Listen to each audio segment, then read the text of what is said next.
अणुवर्त विद्यालय के ऑनलाइन अध्ययन सत्र में आपका स्वागत है। आज हम कक्षा 9 के विज्ञान विषय के प्रथम अध्याय पदार्थ के प्रकृति के बारे में अध्ययन कर रहे थे। गत सत्रों में हमने अध्ययन किया पदार्थ क्या है, पदार्थ की प्रकृति क्या है और उसकी अवस्थाएं क्या है और उनमें अवस्था में परिवर्तन किस प्रकार होता है। इसी पे बात चल रही थी गुप्त ऊष्मा की। तो हमने अभी तक जो जाना था वो संगलन की गुप्त ऊष्मा को जाना था। संगलन की गुप्त ऊष्मा क्या हो गई कि किसी 1 किलोग्राम ठोस को 1 एटम दाब पर जो ऊष्मा दी, पिघलने के लिए जो ऊष्मा दी जाती है उसकी संगलन की गुप्त ऊष्मा कहलाती है। अब आज हम जानेंगे द्रव की गुप्त ऊष्मा या वाष्पीकरण की गुप्त ऊष्मा के बारे में। देखिए, क्या आप वाष्पीकरण की गुप्त ऊष्मा को परिभाषित कर सकते हैं? जैसे हम गलन की गुप्त ऊष्मा को परिभाषित किया था, बहुत सरल सी परिभाषा थी। एक एटमॉस्फेयर दाब यानी वायुमंडलीय दाब पर 1 किलोग्राम द्रव को 1 किलोग्राम ठोस को द्रव में बदलने के लिए आवश्यक ऊष्मा क्या कहलाती है? गलन की गुप्त ऊष्मा कहलाती है, संगलन की गुप्त ऊष्मा कहलाती है। अब ये क्या कि क्वथन की गुप्त ऊष्मा भी कह सकते हैं इसको। क्वथन की यानी वाष्पीकरण का मतलब क्या है? कोई पदार्थ उबलेगा तो उसकी क्या बनेगी? वाष्प बनेगी। जब हम किसी पदार्थ को गर्म करेंगे तो वो क्या होगा? द्रव को गर्म करेंगे तो वो क्या होगा? वाष्प बनेगा। तो वाष्प बनेगा तो क्या हो गया? क्वथन हो गया। क्वथन का मतलब उबलना। एक मैंने परिभाषा पहले भी बताई थी, क्वथनांक, क्वथन प्लस अंक, वह ताप जिस पर कोई द्रव उबलने लगता है क्या कहलाता है? क्वथनांक कहलाता है। वह ताप जिस पर कोई द्रव जम जाता है वह क्या कहलाता है? हिमांक कहलाता है। गलनांक, वह ताप जिस पर कोई द्रव पिघल जाता है गलनांक कहलाता है। ये 3 छोटी छोटी परिभाषाएं थी। तो क्वथन अंक है ये। अब कोई द्रव उबल रहा है तो वही बात, 1 किलोग्राम द्रव्य को 1 वायुमंडलीय दाब पर उबलने के लिए जो ऊष्मा चाहिए वह उसकी क्या कहलाती है? प्रसुप्त ऊष्मा या गुप्त ऊष्मा कहलाती है। जैसे इसने वापस परिभाषित किया है कि 373 केल्विन ताप पर, अब 100 डिग्री ताप है तो उस पर क्या होता है? द्रव उबलने लगता है। भाप अर्थात वाष्प के कणों में उसी तापमान पर पानी के कणों की अपेक्षा अधिक ऊर्जा होती है। ये क्या बता रहा है ये हम आगे चर्चा करेंगे। पहले इस प्रसुप्त ऊष्मा को क्लियर करते हैं। यानी 1 किलोग्राम द्रव को 1 एटम दाब पर वाष्प में बदलने के लिए जो ऊष्मा चाहिए, और वाष्प में बदलने के लिए ऊष्मा क्या है? 100 डिग्री। आपको पता है 100 डिग्री द्रव जल उबलता है। तो 1 किलोग्राम द्रव को 1 एटम दाब पर वाष्प में बदलने के लिए जो ऊष्मा चाहिए वो उसकी क्या कहलाती है? प्रसुप्त ऊष्मा यानी गुप्त ऊष्मा कहलाती है। अब यहाँ एक प्रश्न आ गया कि 100 डिग्री पर जल उबल रहा है, उसकी भाप बन रही है, तो उसके कणों में उसी तापमान पर पानी के कणों की अपेक्षा अधिक ऊर्जा होती है। देखिए, भाप की जो जलन होती है ना वो ज्यादा होती है। भाप से जो ऊर्जा होती है भाप की वो बहुत ज्यादा होती है। आप गर्म पानी से अगर आपके हाथ में गिर गया उतनी जलन नहीं होगी जितनी अगर भाप लग जाए। आपने देखा होगा कुछ खाने की कुछ चीजें केवल भाप से पकाई जाती है क्योंकि भाप में उन कणों की ऊर्जा ज्यादा होगी। क्यों ज्यादा होगी? ये वही गुप्त ऊष्मा है। पानी को उबाला किसने? 100 डिग्री पे ताप दे दिया, उबाल लिया, लेकिन उसके साथ जो ऊर्जा है वो किसके साथ चली गई? भाप के साथ चली गई, उस पानी के साथ नहीं रही, भाप के साथ। तो उसकी ऊर्जा क्या हो गई? ज्यादा हो गई। यही बात इसने आती है कि 100 डिग्री तापमान पर भाप के कणों की ऊर्जा पानी के कणों की अपेक्षा अधिक होती है। ये बात इसने कही है। इसको इस प्रकार समझिएगा कि 100 डिग्री ताप पर भाप की कणों की ऊर्जा उसी तापमान और पानी के कणों की अपेक्षा अधिक होती है। ऐसा इसलिए है क्योंकि भाप के कणों में वाष्पीकरण की गुप्त ऊष्मा के रूप में अतिरिक्त ऊष्मा अवशोषित कर ली जाती है। ये बात यहाँ है कि भाप ने अतिरिक्त ऊष्मा अवशोषित कर ली है। किसकी? वाष्पीकरण की गुप्त ऊष्मा। ये वो गुप्त ऊष्मा जो दिखाई नहीं देती है।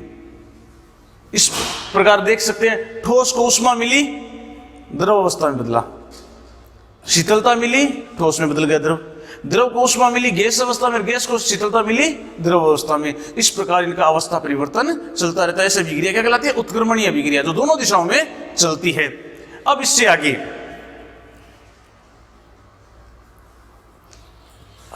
पदार्थ की अवस्था परिवर्तन की हम बात कर रहे थे। उत्क्रमणीय अभिक्रिया दोनों तरफ चलती रहती है।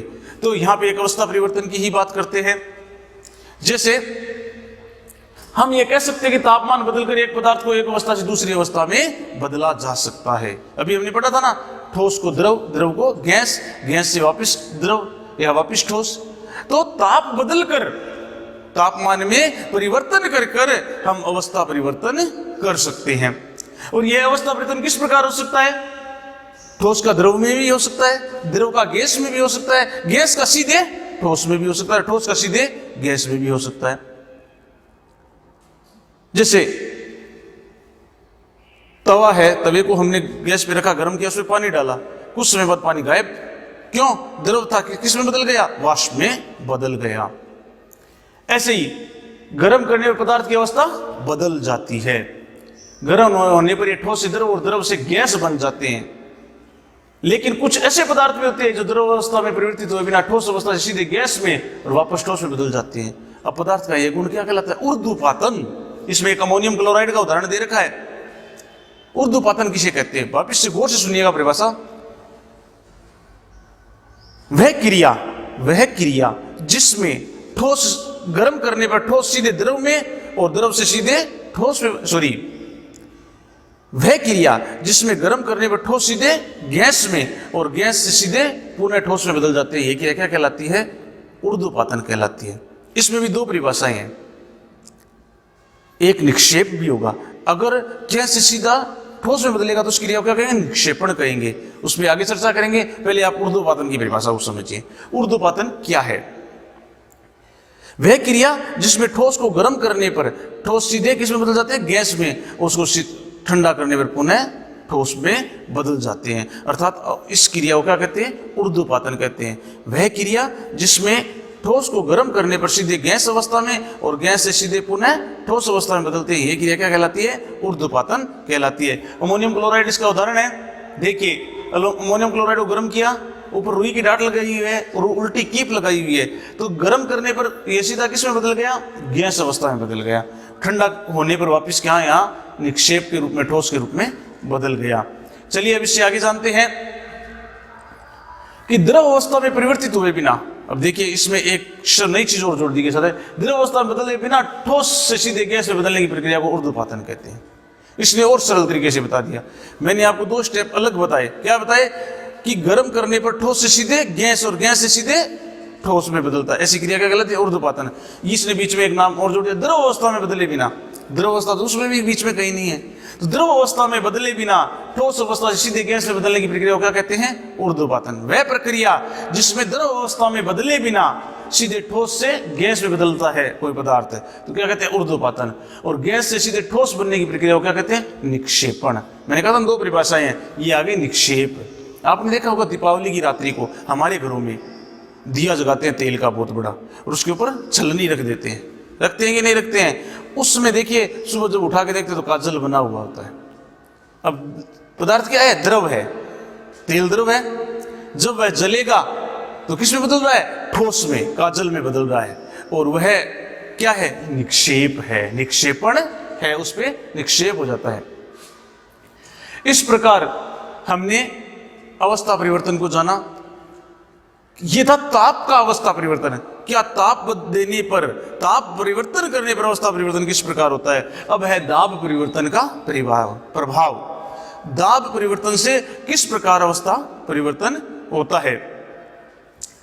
हम जानते हैं कि घटक कणों के बीच की दूरी अंतर होने के कारण पदार्थों की विभिन्न अवस्थाओं में अंतर होता है। यह हमने सबसे पहले अध्ययन सत्र में अध्ययन किया था कि कणों के दूरी के आधार पर ही पदार्थ के तीन भाग बनाए गए थे। पहला ठोस, उसमें पदार्थ के कण बहुत पास होते हैं। जैसे आपको आकृति से समझाया गया था, आपको याद हो तो, कि मान लीजिए एक ठोस पदार्थ है तो उसमें पदार्थ के कण बहुत पास होंगे, ठीक है।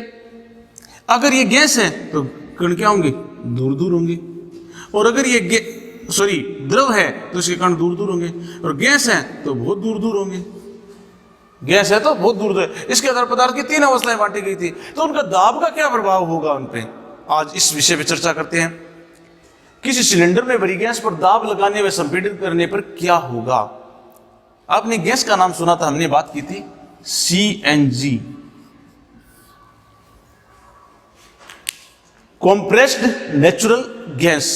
कॉम्प्रेस्ड का मतलब संपीड़ित। देखिए यहां पे शब्द आया संपीड़न।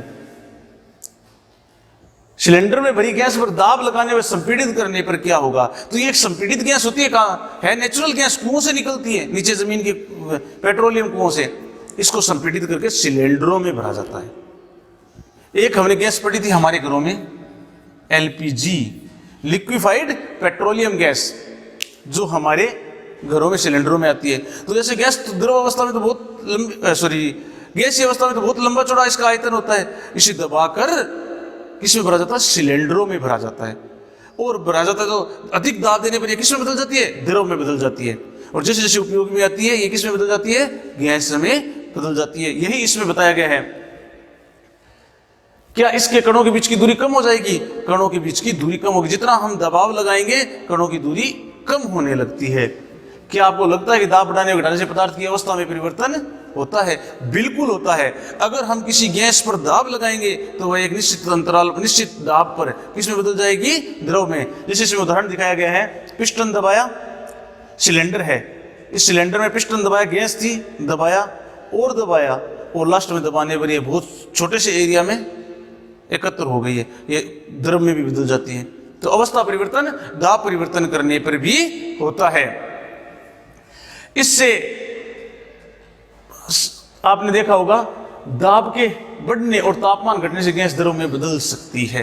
जो मैं बता रहा था वो चीज अब यहां लिखी गई है कि दाब बढ़ाएंगे और तापमान को कम कर देंगे।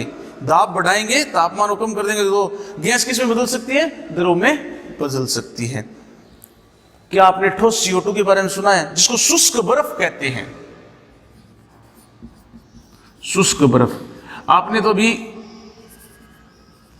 पानी वाली बर्फ का सुन रखा है, यह शुष्क बर्फ है। ठोस CO2 के बारे में सुना है? तो इससे भी उच्च दाब पर जब कार्बन डाइऑक्साइड को दबाया जाता है तो वह सफेद क्रिस्टल में बदल जाती है, सफेद ठोस में बदल जाती है, जिसे शुष्क बर्फ कहते हैं। जब वायुमंडलीय दाब 1 एटमॉस्फेयर हो तो ठोस CO2 द्रव अवस्था में आए बिना सीधे गैस में बदल जाती है। अब वही उर्ध्वपतन वाली बात, ठोस से सीधे किस में बदल जाती है? गैस से। द्रव अवस्था में नहीं आती है, और गैस से सीधे किस में बदल जाती है? ठोस में। तो ये भी अपने एक प्रकार से उर्ध्वपतन है। तो 1 एटमॉस्फेयर दाब से ठोस CO2 द्रव अवस्था में आए बिना सीधे गैस में बदल जाती है। यही कारण है कि ठोस कार्बन डाइऑक्साइड को शुष्क बर्फ भी कहते हैं। इसको शुष्क बर्फ कहा जाता है, किसको? ठोस CO2 को।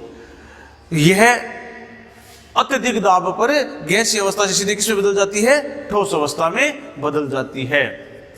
इस तरह से हम कह सकते हैं कि पदार्थ की अवस्थाएं यानी ठोस, द्रव और गैस दाब और तापमान के द्वारा तय होती है। अवस्थाएं किसके द्वारा तय होती है? दाब और तापमान के द्वारा। जैसे संपीड़न से द्रव, ठोस से किसमें बदल गया? द्रव से। द्रव से किसमें बदल गया? गैस से। गैस से किसमें बदल गया? ठोस में। इसमें ऊर्ध्वपातन भी हो सकता है, निक्षेपण भी हो सकता है, वाष्पीकरण भी हो सकता है, तो सभी संघनन भी हो सकता है। बहुत सारी क्रियाएं इसमें आपस में एक दूसरे से जुड़ी होती हैं। इस अध्ययन सत्र में हमने पदार्थ के विभिन्न अवस्था परिवर्तन को जाना और पदार्थ किस प्रकार बने उनको जाना। अगले अध्ययन सत्र में हम इससे आगे की चर्चा करेंगे। धन्यवाद।